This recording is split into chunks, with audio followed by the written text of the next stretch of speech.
Well, we're coming to the end of the day. And there's something I was going to talk about.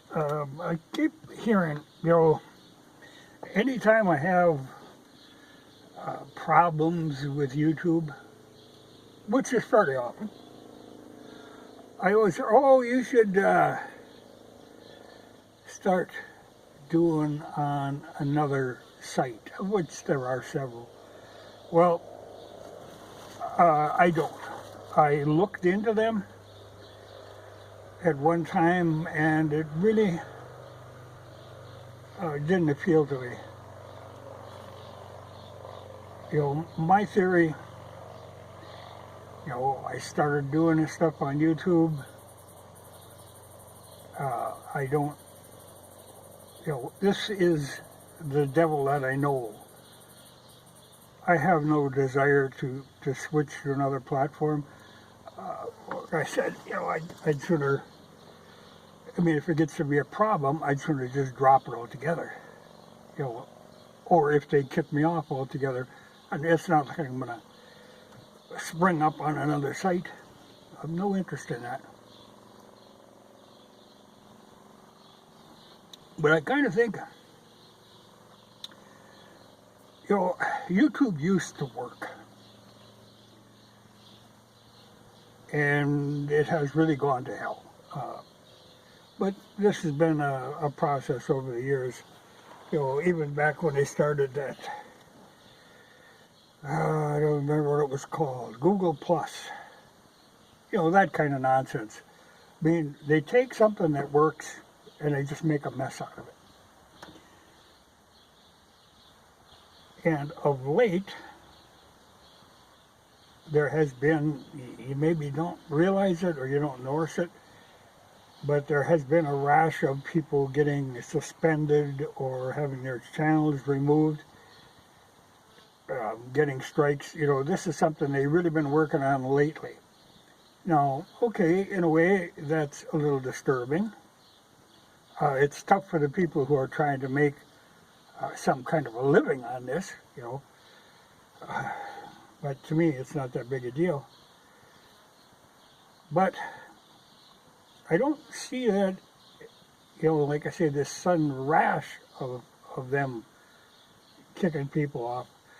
I don't see it as a necessarily bad thing. I see it as a kind of a sign of desperation on their part. There's other little clues to this too, because all this crap that's going down, these tech companies have got a lot of blame in that, and I really hope that the time will come when they have to answer to that, because they covered up for all them lies, and now everything is coming back on them. But they've got to pay for that. You can't just let them slide on that stuff. Or they'll do it again first chance they get. But you see desperation in the moves that they're making now.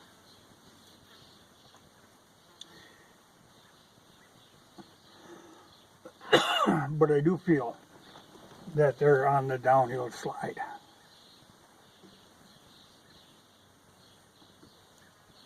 I mean, not just Google, but the whole liberal media. Like I say, I see desperation in the moves that they make. Even now where you see suddenly, whoop, another pandemic coming. They need one bad because there's that midterms coming in. That worked good for them last time, but I don't think it's going to fly this time. But I think New York has got a mask mandate again, and I think California is scheming on this. But there again, the facts aren't there to back it up, but it worked for them last time. So I think they'll be squawking for mail-in voting again, and because of the terrible pandemic. Though everybody says, it's not that big a deal.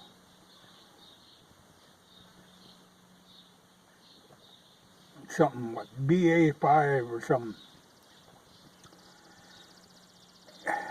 And at the same time, they still got that monkeypox in their back pocket. I mean, they could always pull that out and try to make some of it, but I don't think that'll fly either. But they're like a wounded animal, and they are lashing out anywhere they can. So we'll see more of this. You know, of people getting demonetized, and you know, it's just the way they work. It's the only thing they have now. You know, if they can try to shut everybody up who doesn't agree with them. But even some of the liberals can kind of see where the wind is blowing here, and they're kind of trying to backpedal on a lot of stuff. And all of a sudden they're trying to make it seem like they're doing real journalism again. Well, that ain't gonna fly, or it better not fly. You know, you can't let them slide on that stuff.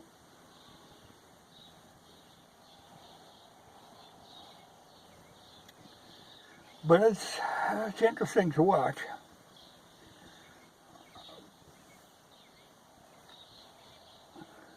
But you do see them now saying stuff now that you were condemned for saying before. You know, and they're trying to make it sound like, oh, but they always felt that way. No.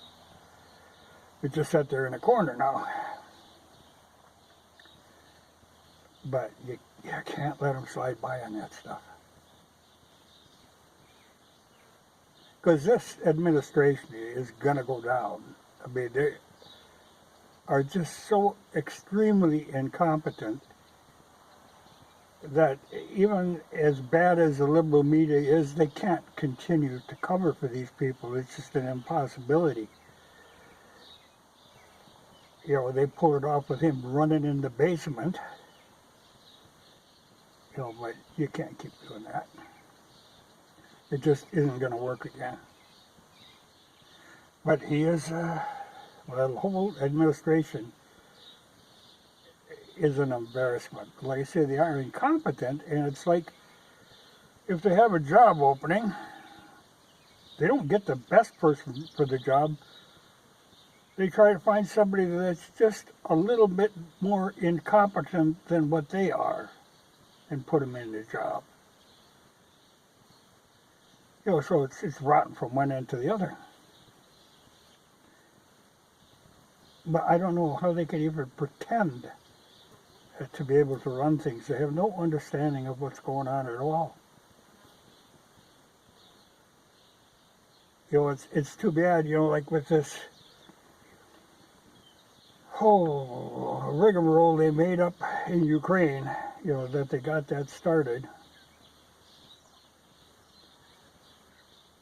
You know, that was part of the, Russia is the evil menace, you know. You know, that was Hillary's angle. But it's too bad, you know, if they'd have been honest about it back then.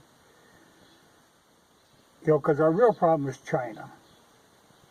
And will always be China. But for some reason we got sidetracked on this Russia thing.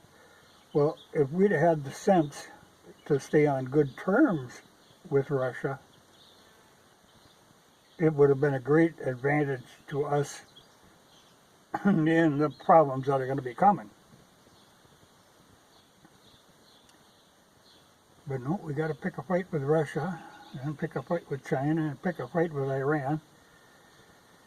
So what do? We push all them people together. Well, now we got a problem.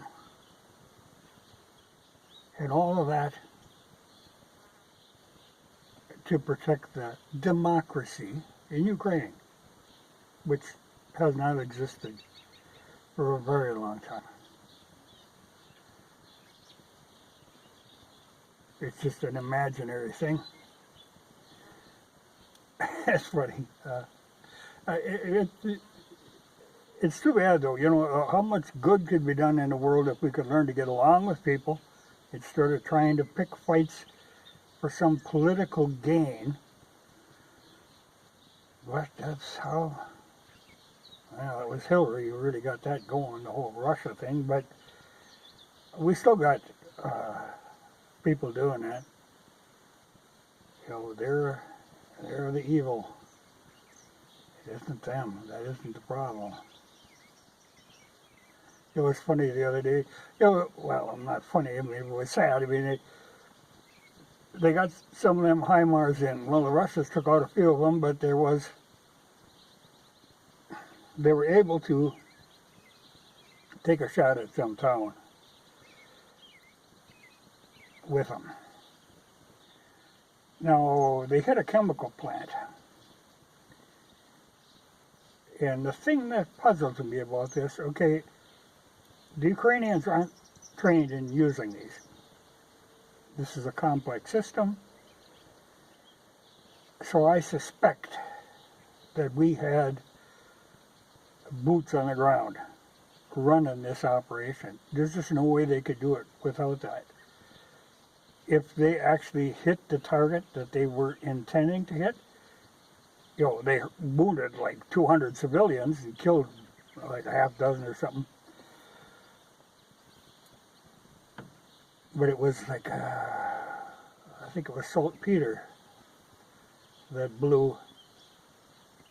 But, you know, then chemical plants, I mean, all that stuff is not something you want to be poking. But I don't know for sure, though, if that was their intended target. Or if it was just a random lob them into a city and see what you hit. But I suspect this was an intentional target. Well, then they did come back at us, the Ukrainians, but really, again, it was us. There was a meeting going on with arms dealers in Ukraine. So we were certainly there. And the Russians took that whole thing out. Now the interesting thing about this is, okay, think so, where did they get the information to target that? It or has to be somebody in Ukraine, you know, and this has happened before. There's things get hit and you think, well, how did they know that was going on? Somebody is telling them, which is good. I mean, as far as I'm concerned, that's fine. Any of them arms dealers that are in there making deals, and yeah, take them out. They don't need to be there. But I can bet you there were some State Department people and some of our military people and certainly the weapons manufacturers. They aren't going to pass up an opportunity like that. Well, they wiped a whole bunch out. And it was like a day or two later when they all of a sudden say, you know, all the Americans have got to be out of, you know, civilians. You aren't going to get all the Americans out of there because they're in there. But the civilians are supposed to leave Ukraine. Well, I don't know why in the world they're there anyway, but, you know, if you're an innocent civilian wandering around in Ukraine, they think it's time to get out. I would have thought that a long time ago, but so this is an escalation. But it means that they're going to start taking some other pokes, and they know that there's going to be backlash from this, so they're trying to clear the decks. But yeah, when they go to the point that they're running a nuclear disaster drilled in New York, I thought that was interesting. Haven't seen that for a long time. But they decided, no, I better run a little public service announcement. Well, your ass is grass anyway if they drop a nuke in New York. But I'd say if they're going to target something, New York can go, Washington, D.C. can go, L.A. can go, And I think Seattle can go. And if you got any left over, take a swipe at Chicago. There's nothing worth saving there.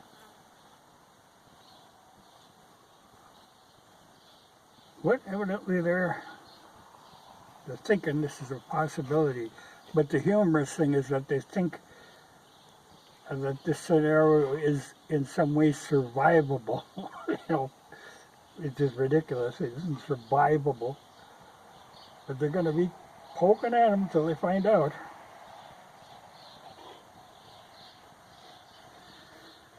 So, it could happen. Things could go down very hard any day. Honestly, normally I'm buying stuff. Right now I only have one other thing I've ordered online that I'm waiting on. And then I'll be, the backlog will be clear. Because I don't think things are going to be going anywhere for a while. Like I say, it could go really bad, really quickly. And it's so ridiculous, too, where they say, on this PSA, you're supposed to, go inside and bag your clothes and take a shower and wait by your phone for updates. That shit is all going to be fried. There ain't going to be no communication. For a long time, if I can't get a phone to work, I start thinking, okay, did somebody get nuked and I didn't know about it? Because that would be the first thing that I would notice if there was a pulse someplace, would be if there was a problem with the phone. Otherwise, maybe the traffic out on the highway would drop off a little. Maybe the mail wouldn't go. But otherwise, I wouldn't really notice. And being pretty much in the middle of the continent and not having, at one time we had a lot of Minuteman silos all over North Dakota. Well, we really don't have them anymore. Most of them were shut down. So the only thing we've got is Grand Forks Air Force Base and Minot Air Force Base. But that's quite a ways away from me. The only thing, Minot, kind of prevailing wind normally would be a problem. But I know at one time I saw a map of where people in, like Fargo, were supposed to evacuate to, and God, it was out this way. I don't want them people coming out here. They can fry where they're at. I don't need them. But it's a possibility. Like I say, I'm cut down on my backlog of orders.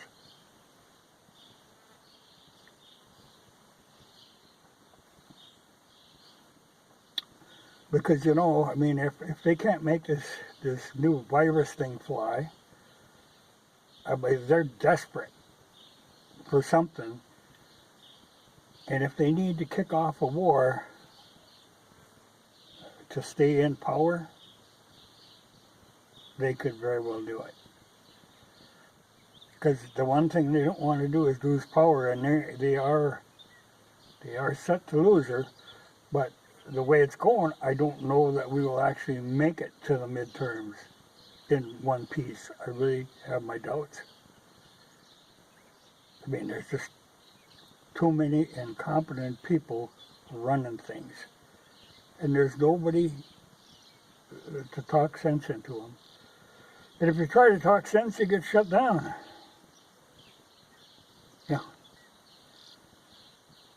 That's unfortunate. But I could see, I see it in people that I see. I see a desperation, kind of this lingering fear going on with them. An uncertainty. Well, yeah, I can see having an uncertainty because, boy, there ain't nothing certain with these people. There's nothing you can count on.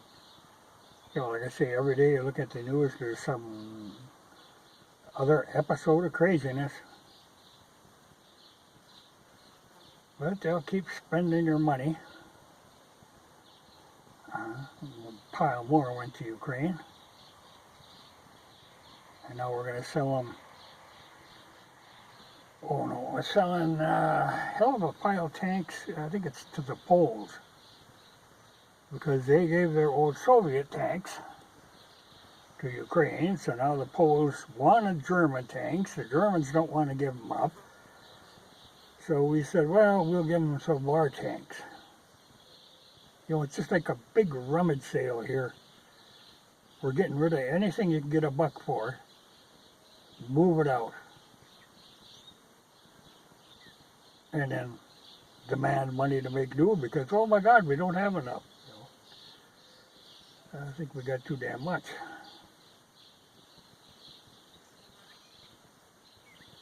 Well, then they're talking too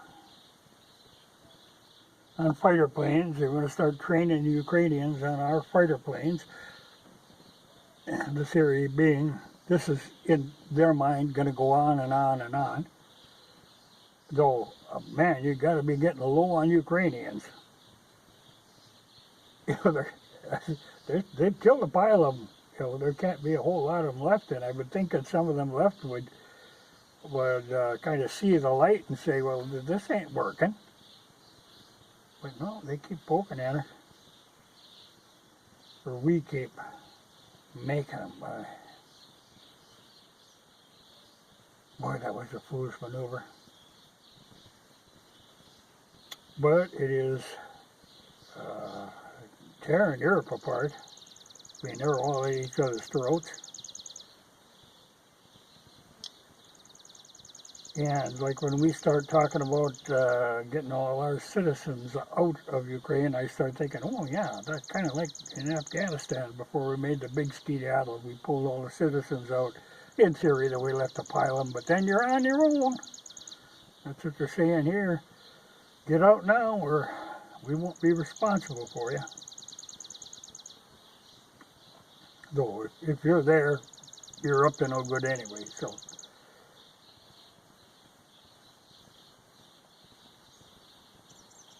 But it does not look good for the future.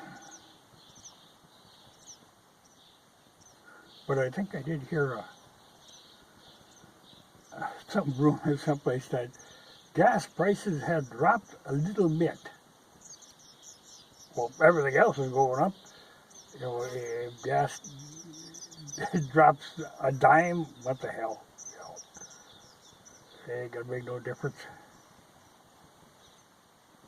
But they were looking for, you know, these people are constantly searching for anything positive that they can say, because they got nothing but negatives going for them. You know, they try to make up positive stuff, but you know, people see through that right away, so they grasp at any little thing that they can. Like these polls, like where Biden was saying that. You know, when they asked him, oh, 92% of the Democrats would vote for him again. No, they wouldn't. You know, I mean, if it was between Trump and Biden, there's some of these Democrats that are stupid enough that they would actually vote for Biden again. I'm hoping to God neither one of them is going to be involved in this next election, but but he was grasping at that straw. You know, it's funny when you look at him and, you know, like saying this abortion issue, he's flip-flopped back and forth. You know, on crime issues, he's flip-flopped back and forth. But you look at him from like 10 years ago, I mean, he was still an evil, sneaky son of a bitch, but he actually made some sense. You know, now there's nothing there. You know, you listen to him talking now, there's nothing, nobody home.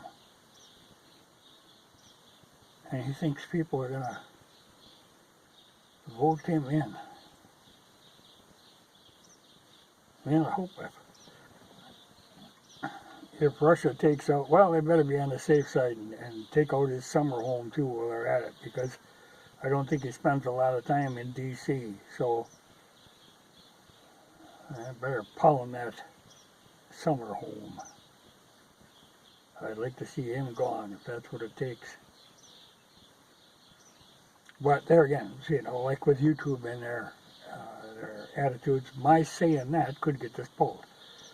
Because I am encouraging the overthrow of the government. They can't allow that. Well, in my theory, the government has been overthrown. I want to get back to where it was. Like, I want to get YouTube back to where it was. You know, they say, if you don't like it, well then, like, if you don't like the government in this country, move to a different country. Hell with that. You know, I was born here. I have no intention of leaving here. I just want it to be the way it was supposed to be. They have reinvented this country into this monstrosity. The same with YouTube. YouTube worked fine. YouTube was a good platform. And they had to turn it into some horrible mess. It really has gotten to the point where YouTube is not relevant, so yeah, it could go. Well, I think, you know, like I say, they will have to answer. You got to hold these people. Like this Twitter thing, I'm not involved in that, but the mischief they get up to, the problems that they cause, I think that has to be addressed at some time. You know, they always pretend to do it, but they really don't want to do it. But I think there has to be a price to pay. I think you have to be, I mean, there are people who should be the first against the wall when the revolution comes. And I think the tech companies are, they're the ones. They need to be there. Yeah, well, glory.